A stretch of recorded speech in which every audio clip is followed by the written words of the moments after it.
Ilang pasaherong uuwi sa kani-kanilang probinsya nagsimula ng dumagsa sa mga terminal sa Dagupan City.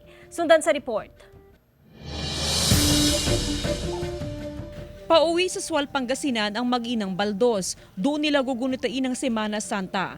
Nauna nang bumiyaheng ilang miyembro ng pamilya at sumunod na lang silang mag-ina. Inagahan na nilang pagbiyahe para makaiwas sa siksikan at pilang sitwasyon ng mga babiyahe sa Semana Santa. Holiday kasi next week, madam. Kaya at least ngayon yung gagawin namin, makapagbabahay pa kami. Kasi sa next week, oo. Sa damihan kasi ng tao sa next week. Ayon sa pamunuan ng iba't ibang kumpanya ng bus, nagsimula ng maranasan ng pagdami ng pasahero ilang araw bago ang Semana Santa. Marami na rin ang mga pasaherong patungo sa Isabela, Zambales at Baguio City. Panawagan nilang magpareserba na ng tickets bago ang pagbiyahe. Tumatanggap na sila ngayon ng online booking. Opo, mas mainam po yun para hindi na po sila gan pumila. Pagka naka-online sila, magpaparedeem na lang po sila ng kanilang butcher. At mag-aantay na lang po ng oras nila.